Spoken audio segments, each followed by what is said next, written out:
మనతో పాటు సునీత లక్ష్మారెడ్డి గారు ఉన్నారు. మరి దీనికి సంబంధించి లోపల ఏం జరిగిందమ్మా, లోపల ఫిర్యాదు ఏమనిచ్చారు, అదేవిధంగా ఇటువంటి ఘటనలు జరగకుండా ఉండాలంటే మీ పార్టీ తరఫున మీరేం కోరుకుంటున్నారు?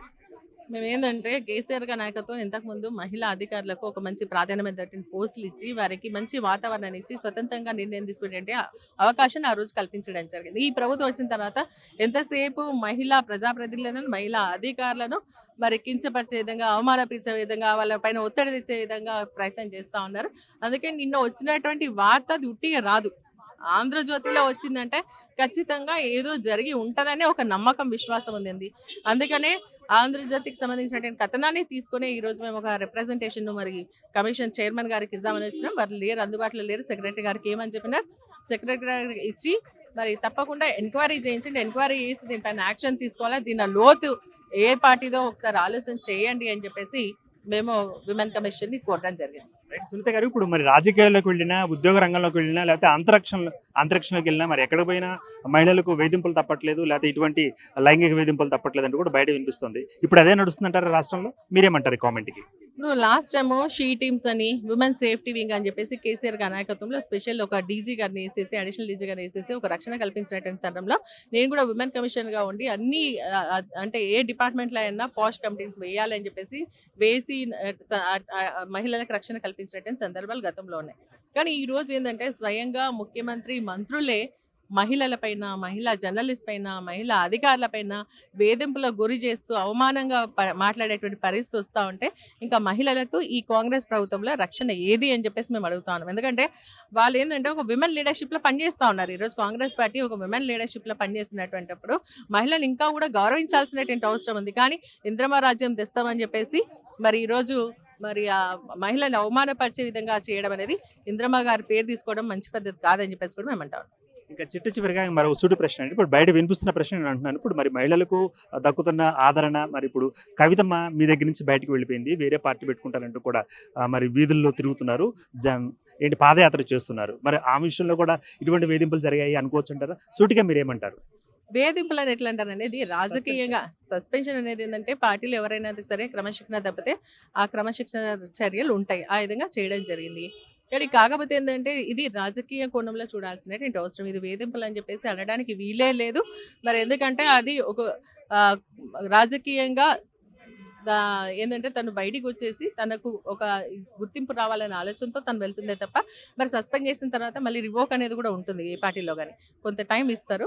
మరి తన ఇది చూసుకొని తన దారి చూసుకొని తను వెళ్తున్నట్టు దీని వేధింపులకు అస్సలు కారణం కాదు అని చెప్పేసి కూడా తెలుసు. మరి జూబ్లీ పోల్లో బైపోల్ విషయంలో కూడా మరి సునీత గారి మీద కొన్ని వ్యాఖ్యలు చేసిన పరిస్థితి మనం చూస్తున్నాం. ఆ వ్యాఖ్యలు మరి ఎలా స్పందిస్తున్నారు?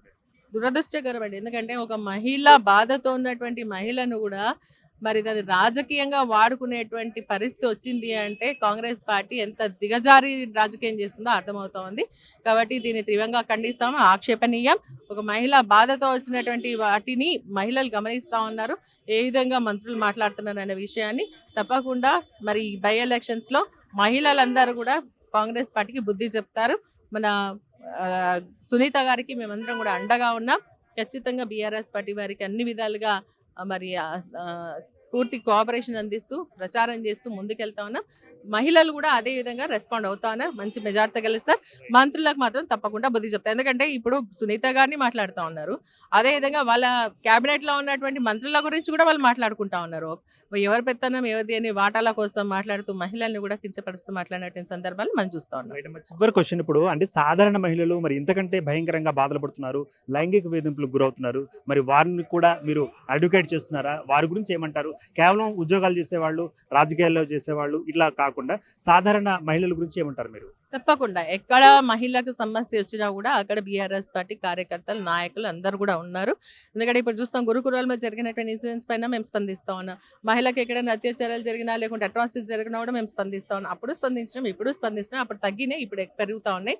కాబట్టి ఎక్కడ మహిళకు ఇబ్బంది ఉన్నా కూడా బీఆర్ఎస్ పార్టీ ఇప్పుడు మనం చూస్తాం హైడ్రాకి సంబంధించినటువంటి విషయంలో మన బాధితులందరూ కూడా మహిళా బాధితులు వాళ్ళందరూ కూడా తీసుకొచ్చి మేము మహిళ ఒక ఆమె ఆత్మహత్య చేసుకుంటే వాళ్ళకి వెళ్ళి మేము అండగా నిలబడేది. కాబట్టి రాష్ట్రంలో ప్రతిపక్ష పాత్రలో ఉన్నా కూడా ప్రజల పక్షాన పోరాటం చేస్తుంది బీఆర్ఎస్ పార్టీ. ప్రతి మహిళ కూడా మరి అండగా ఉంటాం, వారి సమస్యలు పరిష్కరించడానికి మా శాయశక్తిలా కృషి చేస్తాం. గురుకులాల్లో ఉండే మరి ఆడబిడ్డల గురించి ఏంటి? వాళ్ళ మీద అత్యాచారాలు జరుగుతున్నాయి, లైంగిక వేధింపులు జరుగుతున్నాయి. మరి అంటే అంటే మీరు హాస్టల్ బాట పడితే బాగుంటుంది కదా. ఒకవేళ వీటితో పాటుగా అవి కూడా ఎందుకు చూసుకోలేకపోతున్నారు? చూస్తా ఉన్నాం, ఎవరికి ఆ నియోజకవర్గాల్లో వాళ్ళు చూస్తా ఉన్నాం. ఇప్పుడు మేము నిన్న మొన్న కూడా కొన్ని ఇన్సిడెంట్స్ చూస్తాం. బస్తీ దవాఖానలు అప్పుడు బాగా నిర్వహించింది, ఇప్పుడు నిర్వహించలేరని చెప్పేసి బస్తీ దవాఖానలు చూసినాం. ఈ రోజు ఆటోలకు సంబంధించిన సంఘీభావంగా చేసినాం. అదేవిధంగా గురుకులాల పైన కూడా తప్పకుండా ఎవరి నియోజకవర్గం వాళ్ళు చేస్తా ఉన్నాం. Thank you. రైట్. మరి మొత్తంగా చూసినట్లయితే బీఆర్ఎస్ మహిళా నాయకురాలు తమ యొక్క అభిప్రాయాన్ని వ్యక్తీకరించిన పరిస్థితి మనం చూస్తున్నాం. మరి సునీత లక్ష్మారెడ్డి గారు కానీ, పద్మ దేవేంద్ర గారు కానీ, మరి అదేవిధంగా మిగతా నాయకులు కూడా మరి బీఆర్ఎస్ నాయకులు తమ యొక్క అభిప్రాయాలను వ్యక్తీకరించారు. సో మహిళా లోకం మేలుకుంది, అది ప్రతిపక్షంలో ఉన్న అధికార పక్షంలో ఉన్న న్యాయం జరగాల్సింది మాకే అంటూ కూడా చెబుతున్న పరిస్థితి. కెమెరామెన్ శ్రీకాంత్, దుర్గా.